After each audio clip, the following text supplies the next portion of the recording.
Hello everyone, welcome to Engineers Point. आज हम पढ़ेंगे टेंशन मेंबर का सबसे important topic, design of tension member. समझिएगा, आपके एग्ज़ाम में सिर्फ सिंपल सा आ जाता है। आप जानते होंगे आरसीसी पढ़े होंगे तो, लेकिन आपके साथ तो आरसीसी शायद ऑब्जेक्टिव हुआ था। समझिएगा, सबसे पहले क्वेश्चन आएगा डिजाइन ऑफ टेंशन मेंबर का डिज़ाइन स्टेप लिखिए। 10 नंबर का सिंपल आ जाएगा, डिज़ाइन स्टेप लिखिए। बहुत आसानी से हम समझा देंगे, ठीक है। पहले हम इंग्लिश में लिखेंगे, हिंदी वाले फड़फड़ा मतलब कि हड़बड़ाएंगे नहीं हम उसको हिंदी में बताएंगे, ठीक है। उसके बाद उससे रिलेटेड हम न्यूमेरिकल लगाएंगे। उसके बाद मतलब चैप्टर ख़त्म हो जाएगा, है ना। अब समझिएगा, सबसे पहले लिखेंगे डिज़ाइन, है ना। इस टॉपिक का नाम है design step of tension member, ठीक है। Design step of tension member. यदि ज़्यादा समय लग जाएगा तो न्यूमेरिकल अगले वीडियो में आ जाएगा, ठीक है। अब देखिएगा, सबसे फर्स्ट स्टेप क्या है। स्टेप नंबर फर्स्ट से पहले हम समझेंगे गिवन क्या क्या रहेगा होगा। गिवन डाटा क्या रहेगा आपका, गिवन डाटा लोड, यानी पी का मान वो देगा, ठीक है। उसके बाद क्या देगा, स्ट्रेस, है ना, और टेंसाइल स्ट्रेस देगा। कौन सा स्ट्रेस देगा मेरे भाई, tensile stress, TENSILE, tensile stress देगा। उसके बाद क्या देगा आपका, उसके बाद देगा आपका type of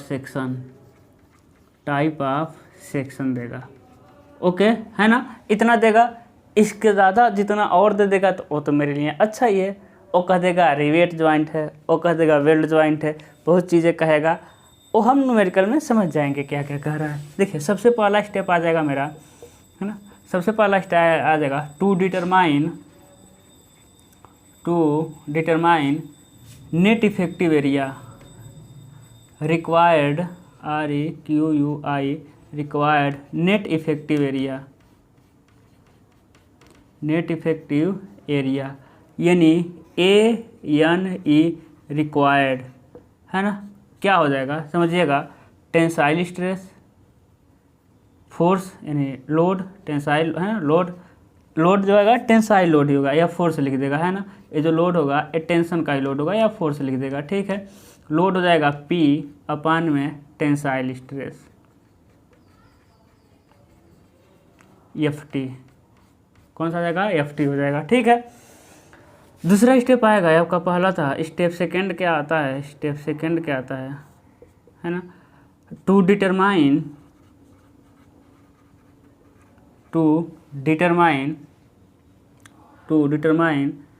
required gross area, यानी AG रिक्वायर्ड है, AG रिक्वायर्ड। क्या हो जाता है समझिएगा, सबसे पहले लिखेंगे फॉर रिवेट ज्वाइंट, अभी समझा देंगे, डोंट वरी, परेशान मत होइए। फॉर रिवेट ज्वाइंट क्या हो जाएगा आपका, AG required equal to AG required plus 40 से 50% ऑफ AG, है ना। AG रिक्वायर्ड नहीं जी, ANE required.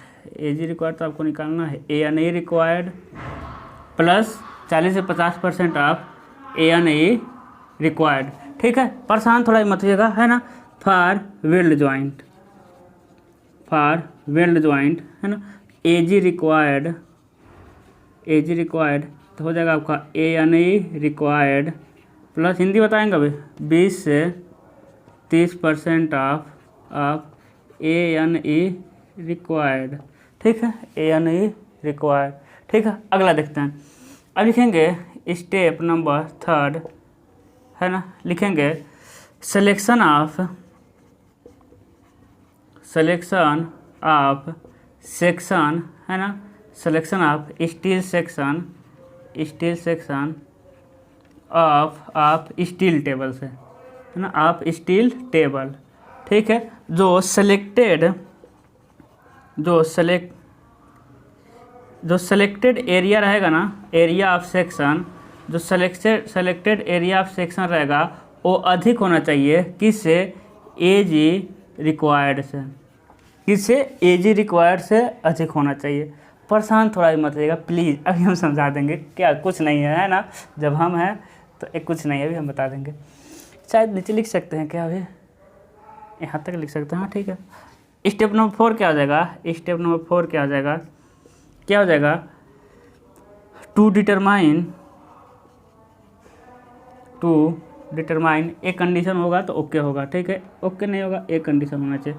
To determine net effective area, net effective area है ना, यानी ANE equal to A1 plus KA2। परेशान मत होइएगा। अगला देखते हैं step number 5, to determine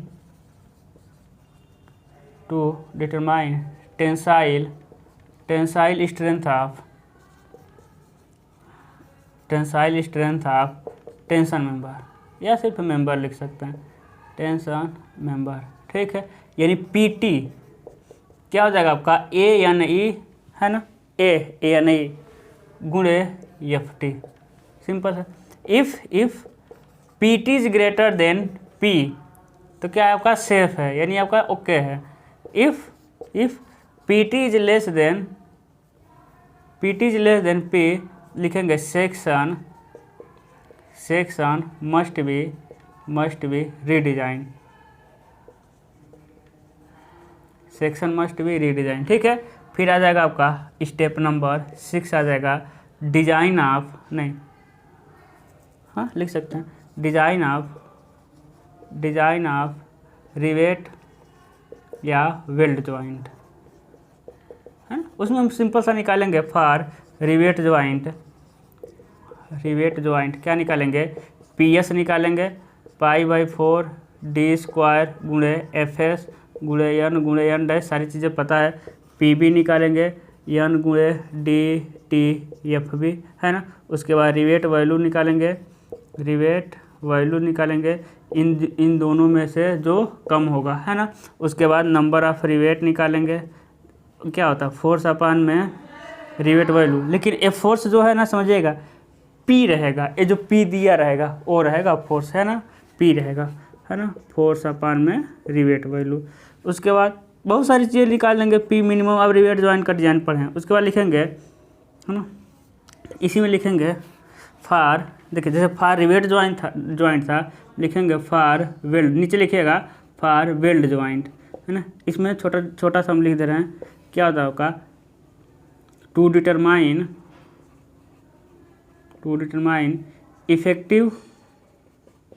effective length and strength of weld, ठीक है। बस सिंपल सा ख़त्म हो गया आपका टेंशन मेंबर का डिज़ाइन, मतलब टेंशन ही ख़त्म। अब समझिएगा, अब जो समझने वाली चीज़ है, इसको चाहते तो हम पहले लिख के ला देते, ऐसा ही लिख दिए होते, फिर ऐसा बता देते, लेकिन फीलिंग नहीं आती है। टीचर मतलब क्या हुआ भाई, आपके सामने लिखे है ना, आपके सामने लिखे बोल के लिखे, कुछ चीज़ समझ आती है। अब छाप दे आके समझा दे तो फीलिंग नहीं आती है ना। अब फीलिंग आना बहुत ज़रूरी है, आप समझ सकते हैं, सिविल इंजीनियर है ना। अब देखिएगा क्या कहेगा, क्वेश्चन कहेगा ना, एक टेंशन मेंबर का डिज़ाइन कीजिए। ये क्या कहेगा मेरे भाई, कहेगा एक टेंशन मेंबर का डिज़ाइन करिए, एक टेंशन मेंबर का डिज़ाइन करिए जो 100 किलो न्यूटन का लोड वहन कर ले। सिंपल सा हम एग्जाम्पल दे रहे हैं, वो कुछ भी कर सकता है। एक टेंशन मेंबर का डिज़ाइन करिए जो 50 किलो न्यूटन का लोड वहन कर ले। तो देखिए दे दिया, लोड दे दिया, कह देगा है ना, कहेगा सिंपल समझिए, एक कह देगा कितना लोड वहन करने के लिए, कह देगा 50 किलो न्यूटन। कह देगा ना कि जो उसका टेंसाइल स्ट्रेंथ है, जानते हैं टेंसाइल स्ट्रेंथ कितना दे देगा, 150 के आसपास देता है ना स्टील का। कह देगा जो सेक्शन आपको है ना वो एंगल करना है, वो T सेक्शन करना है, वो चैनल का डिज़ाइन करना है, ओ और क्या होता है एंगल, एक मतलब चपटी पत्ती का डिज़ाइन। यानी वो कह देगा जो आपको डिज़ाइन करना है ना, वो चैनल का डिज़ाइन करना है। 50 किलो न्यूटन का लोड वहन करेगा तो आपको चैनल का डिज़ाइन करना है। वो कहेगा कि 50 किलो न्यूटन का लोड वहन करने के लिए टेंशन मेंबर का डिज़ाइन करिए, तो एंगल का डिज़ाइन करिए। कुछ भी कर सकता है भाई, कोई भी तरह का सेक्शन होगा, टेंशन लगाओ टेंशन मेंबर, ऐसा थोड़ी होता है टेंशन मेंबर बस एंगल ही आता है ना। वो कह देगा टाइप ऑफ सेक्शन। वो ये भी कहेगा मेरे भाई कि एंगल मैक्सिमम एंगल ही आता है और टी सेक्शन आएगा, ठीक है। वो ये कहेगा ना एंगल का डिजाइन करिए, और ये कहेगा कि एंगल को आपको कैसे लगाना है, घसेट प्लेट के एक ही तरफ लगाना है। वो ये कहेगा एंगल मेंबर को घसेट प्लेट के दोनों तरफ लगाना है। वो ये कह देगा कि एंगल को पीठ से पीठ सटा कर लगाना है। वो ये कह देगा टी सेक्शन का डिजाइन करिए। वो कुछ भी कह सकता है ना। और सारी चीज़ का ए या नहीं निकालना आपको आता है पहले से, इतना कहेगा। वो ये भी कह सकता है कि इक्वल एंगल का डिजाइन करिए। वो ये भी कह सकता है अनइक्वल एंगल का डिजाइन करिए। वो ये भी कह सकता है अनइक्वल एंगल का डिजाइन करिए और लंबी टांग को घसीट प्लेट के साथ जोड़ दीजिए। वो ये भी कह सकता है इक्वल एंगल का डिजाइन करिए, तो किसी को घसीट प्लेट के साथ जोड़ दें, इक्वल है तो। बहुत सारी चीज़ें कह सकता है, लेकिन बेसिक चीज़ यही है, हम समझा रहे हैं आपको। अब देखिएगा लोड दे दिया आपको 100 किलो न्यूटन लोड वहन कराने के लिए, प्रतिबल दे देगा 150। अब बताइए तो आप पढ़ें कि नहीं, बल बराबर प्रतिबल गुणे क्षेत्रफल। तब समझिएगा, जब मान लीजिए कह दिया कि घसेट प्लेट के एक ही तरफ जुड़ा हो, इसमें रिवेट लगा दिए, कितना देखिए छोटा बोर्ड होने पर कितना दिक्कत है मेरे भाई, पता नहीं कब मेरी गरीबी दूर हो गई। अब देखिएगा है ना, अब देखिए रिवेट लगा दिए है ना, इस पर कितने का लोड दे देना है हमको, 50 किलो न्यूटन का। तो देखिए बल बराबर क्या होता है, प्रतिबल गुणा क्षेत्रफल। तो क्षेत्रफल बराबर कितना आ जाएगा, बल बटा प्रतिबल, है ना। देखिए क्षेत्रफल बराबर ए एन आई बराबर बल बटा प्रतिबल, बल मतलब लोड, है ना, बल बटा प्रतिबल, फार्मूला मिला। लेकिन देखिएगा इस 50 किलो न्यूटन को लोड वहन कराएंगे तो इसका क्षेत्रफल जो निकलेगा वो ए एन आई निकलेगा। A N I net effective area इतने के लिए, क्योंकि देखिए अभी इसका क्या ग्रॉस एरिया निकालेंगे, नहीं नेट एरिया निकालेंगे, नहीं इसका क्या निकालेंगे आप, नेट इफेक्टिव एरिया निकालेंगे।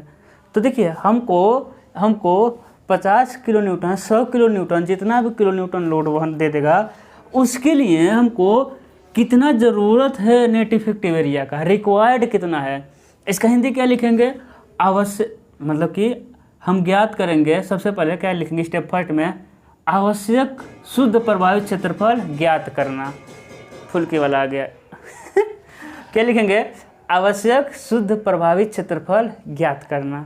रिक्वायर्ड हमको ज़रूरत कितना है, नेट इफेक्टिव एरिया, कितने नेट इफेक्टिव एरिया की ज़रूरत है जो इतना किलो न्यूटन का लोड वहन कर ले, तो इतने की ज़रूरत है। उसके बाद देखेंगे कि ग्रॉस एरिया, क्योंकि हमको डिज़ाइन करना है, डिज़ाइन करने के लिए हम एक मेंबर का डिज़ाइन करेंगे, तो उसके बाद निकालेंगे ग्रॉस एरिया। अब ग्रॉस एरिया में क्या करते हैं देखिएगा, अरे यार बहुत बजाते हैं। देखिएगा सबसे पहले क्या निकालेंगे, देखिएगा शुरू में आप समझेंगे, है ना। देखिएगा ग्रॉस एरिया का मान नेट इफेक्टिव एरिया से अधिक होगा कि नहीं होगा। आप कहेंगे सर ये तो सिंपल है, ग्रॉस एरिया जिसमें कोई होल नहीं बनाए हैं, किसी के साथ घसट प्लेट के साथ नहीं जोड़े हैं, उसे कहते हैं ग्रॉस एरिया। तो ग्रॉस एरिया हमेशा नेट इफेक्टिव एरिया से अधिक होता है, सबसे अधिक होता है ग्रॉस एरिया, उसके बाद नेट एरिया, उससे कम होता है नेट इफेक्टिव एरिया। तो देखिए नेट इफेक्टिव एरिया से हमको, नेट इफेक्टिव एरिया से क्या निकालना है, ग्रॉस एरिया। तो इसमें कुछ जोड़ेंगे तभी तो ग्रॉस एरिया आएगा, कुछ जोड़ेंगे, क्योंकि यहाँ तक पहुँचने के लिए हम इधर से जब इधर गए तो घटाए हैं, पहले होल का क्षेत्रफल घटाए हैं, उसके बाद उत्केंद्रता आने के कारण क्षेत्रफल घटाए हैं। तो इन दोनों को जोड़ेंगे तो वही देखिए ग्रॉस एरिया निकालने के लिए रिवेट में होल वगैरह करते हैं और उत्केंद्रता के प्रभाव के कारण 40 से 50% जोड़ देते हैं। आप 40% लिख सकते हैं, 45 लिख सकते हैं, 50% लिख सकते हैं, कोई दिक्कत नहीं। जबकि वेल्ड में होल तो करते नहीं हैं, वेल्ड में होल तो वेल्ड के लिए सिर्फ 20 से 30% जोड़ते हैं। उत्केंद्रता के कारण, यानी उत्केंद्रता के कारण हम 20 से 30% घटाए हैं, वही उसको जोड़ देते हैं। क्लियर हो रहा है, समझना है।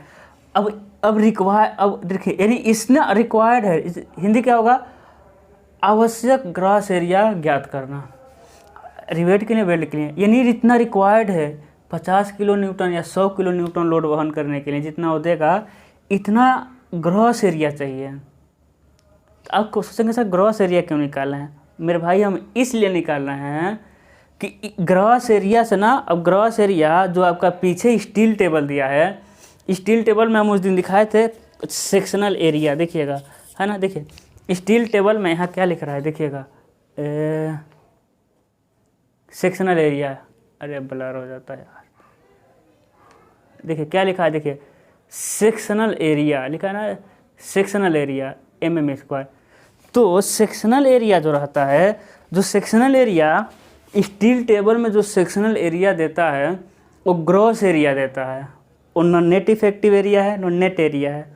कौन सा एरिया है आपका? ग्रॉस एरिया है। तो सर इससे क्या मतलब हुआ? इससे मतलब हुआ कि जो रिक्वायर्ड हमको आ गया ना, रिक्वायर्ड यानी इतना लोड वहन करने के लिए इतना हमको ग्रॉस एरिया की ज़रूरत है।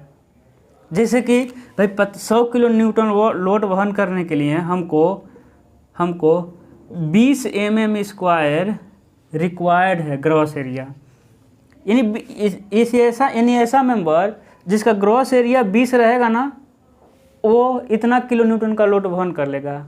तो अगला लिखेंगे हम selection of steel section, selection of steel section of steel table.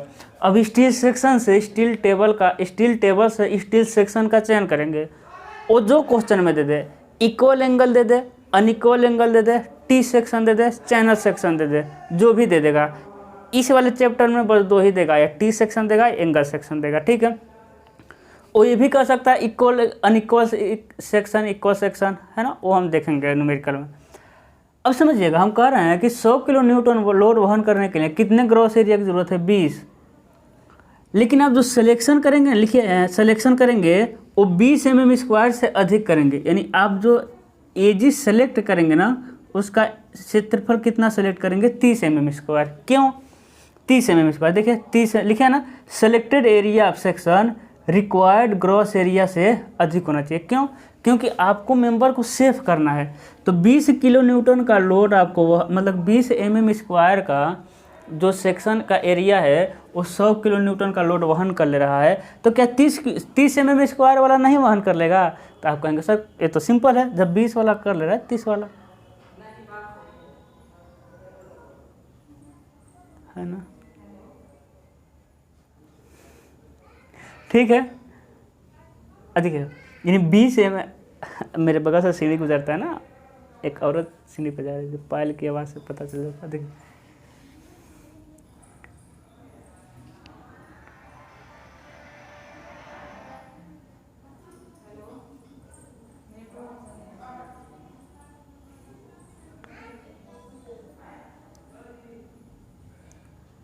है ना, औरतों में यही दिक्कत, जब चलेंगे तो पायल की आवाज़ आती है। देखिएगा आपको 20 mm² का एरिया चाहिए जो 100 किलो न्यूटन का लोड वहन कर ले। तो आप जो सेलेक्ट किए हैं उसका एरिया 30 mm² नहीं वहन कर लेगा, सिंपल है कर लेगा। इसीलिए हम लिखे हैं जो सेलेक्टेड एरिया ऑफ सेक्शन है रिक्वायर्ड ग्रॉस एरिया से अधिक होना चाहिए। अब देखिएगा उसके बाद कहेंगे वो क्वेश्चन में कहाँ रहेगा कि व्यवस्था करिए कि घसेट प्लेट के एक ही साथ जुड़ा है, घसेट प्लेट के दोनों तरफ जुड़ा है, या फिर कहेगा पीठ से पीठ सटा के जुड़ा है, या टी सेक्शन। तो उसको निकाल करके हम क्या निकालेंगे? वो जैसा कहे रहेगा वैसा करके हम नेट एरिया निकालेंगे, क्योंकि अल्टीमेटली तो हमको क्षेत्रफल नेट एरिया वाला ही मिलेगा, क्योंकि सब जोड़ेंगे तोड़ेंगे मोड़ेंगे तो नेट एरिया ही निकालना है। नेट इफेक्टिव एरिया निकालेंगे। उसके बाद हम निकालेंगे कि जब जोड़े हैं, है ना, कि भाई हमको जितना ग्रॉस एरिया वाला सेलेक्ट किए हैं, जो सेलेक्ट किए हैं सेक्शन उसको जोड़ दिए हैं, जैसा कहा है उसको वैसा जोड़ दिए हैं, तो उसका तनन सामर्थ्य कितना है? तो वही निकाले हैं टेंसाइल स्ट्रेंथ ऑफ मेंबर। तनन सामर्थ्य आप जानते हैं प्रतिबल गुणा क्षेत्रफल होता है। सिंपल है कि जुड़ने के बाद अब देखेंगे कि भाई जोड़ने के बाद उसका सामर्थ्य कितना है। अब समझिएगा लोड आ रहा था यहाँ आपका 100 किलो न्यूटन का, लोड कितना आ रहा था? 100 किलो न्यूटन का, और आपका सामर्थ्य आ गया, देखिए पीटी आ गया 100 किलो न्यूटन से अधिक, यानी आपका मेंबर ठीक है। आपको 100 किलो न्यूटन लोड वहन कराना था और आपके मेंबर का सामर्थ्य देखिए, सामर्थ्य आ गया, देखिए पी से अधिक आ गया पीटी, यानी 102 105, यानी आपका मेंबर सेफ है, 100 किलो न्यूटन का लोड वहन कर लेगा। यदि पीटी यानी मेंबर का सामर्थ्य जो है 90 आ गया आपका, यानी पी से कम आ गया पीटी, यानी आपको वहन कराना था 100 किलो न्यूटन का लोड, और टेंशन मेंबर का सामर्थ्य कितना है? सिर्फ 80 है, 90 है, 95 है। तो बताइए मेंबर टिकेगा, फेल हो जाएगा कि नहीं फेल हो जाएगा? तो फिर हमको सेक्शन मस्ट बी रीडिजाइन, यानी फिर हमको रीडिज़ाइन करना पड़ेगा। फिर हमको ऐसा नहीं कि पूरा काट देंगे, नहीं, लिखेंगे चूँकि मेंबर सेफ नहीं है, अतः पुनः डिज़ाइन करने पर फिर हम यहाँ से एरिया बढ़ा के लेंगे। चीज़ें समझ आएंगी आपको, है ना, ये वाला। उसके बाद हम क्या करेंगे, स्टेप नंबर 6 में कर देंगे वेल्ड का डिज़ाइन, और या तो वेल्डिंग करेगा, रिवेटिंग करेगा, कोई ना कोई एक ही कहेगा ना। इसके बाद हम इसका डिज़ाइन कर देंगे सिंपल सा, कोई एक कहेगा ये आपको आता है निकालना, नहीं निकालना आता हम निकाल देंगे रिवेट में। तो ये बताइए आपको समझ आया कि नहीं टेंशन मेंबर। यदि थोड़ा कन्फ्यूज़न है ना तो वो न्यूमेरिकल में क्लियर हो जाएगा, परेशान होने की जरूरत नहीं है थोड़ा भी। ओके, तो क्या करना है आपको पता है, बहुत दिनों बाद कर रहे हैं कि वीडियो को ज़्यादा लोगों तक पहुंचाइए। आप लोग बात को सीरियसली लीजिए। अकेला आदमी कितना मेहनत करता है आपको पता है। एक तो वीडियो बनाने से पहले कुछ मेकअप करिए, टाइम वेस्ट हुआ 10-15 मिनट मजाक कर रहे हैं, ये नहीं, देखिए कैमरा वगैरह सेट करिए, बोर्ड वगैरह सेट करिए, लाइट वगैरह सेट करिए, उसके बाद वीडियो बनाइए आधा घंटा 1 घंटा। सबसे बड़ा दिक्कत होता है इसके एडिट करना, इसमें नहीं दिक्कत होगा। जब न्यूमेरिकल पढ़ाते हैं देखते हैं बोर्ड पर न्यूमेरिकल आ जाता है, फिर उसको क्रॉप करिए, लगाइए, फिर एडिट होने में टाइम दीजिए। मेरे पास वोडाफोन का सिम है, वोडाफोन रात में फ्री रहता है 12 से 6। अब हम रात को जग के वीडियो अपलोड करते हैं। अब देखते होंगे सवेरे सवेरे वीडियो अपलोड होता है, रात को जग के वीडियो, इतना मतलब कि यूट्यूब की वजह से डिस्टर्ब रह रहे हैं।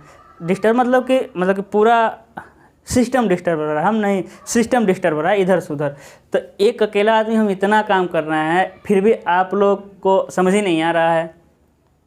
पेनाल्टी लगा देंगे एक लोग पे, दीवारों में चुनवा देंगे, ठीक है। ज़्यादा लोगों तक वीडियो को शेयर करिए, बात को समझिए। इतना मेहनत करें फिर सिर्फ आप लोगों के बिलीव की वजह से, कि जितना है आप लोग मेरे पर हम जानते हैं बहुत बिलीव करते हैं कि सर पढ़ा देंगे, तो हम पढ़ाएंगे कोई भी कंडीशन आ जाए, ठीक है। तो इसके लिए घबराने की ज़रूरत नहीं है, सारी चीज़ें अच्छे चलेगी। लेकिन अब वीडियो शेयर तो करिए, एक बार मेरी बात तो मानिए। इंजीनियर बात नहीं मानते, हम जानते हैं, एक बार आप लोग बात मानिए, ठीक है। और आप यदि देखिए इकोनॉमिकली सपोर्ट करना चाहते हैं तो बहुत सारे हैं। वीडियो को देखेंगे, लाइक रहता है, डिसलाइक रहता है, शेयर रहता है, उसको बाएं तरफ खिसकाएंगे तो मिलेगा thanks, super thanks, super thanks की तरह हमको इकोनॉमिकली सपोर्ट कर सकते हैं। डिस्क्रिप्शन में गूगल पे, फ़ोन पे, अमेजन पे, सारा पे का नंबर, उस पर इकोनॉमिकली सपोर्ट करना चाहते हैं। हम चाहते हैं कुछ पैसा आ जाए तो हम वाईफाई लगवाएं, क्योंकि वाईफाई लगवाने में हमको लग रहा है 3-4 हज़ार रुपये लगेगा वाईफाई लगाने, तो फिर हम लाइव आके पढ़ाएँ, ठीक है। तो आज के लिए बस इतना ही, फिर अगले वीडियो में आएगा आपका न्यूमेरिकल। All the best.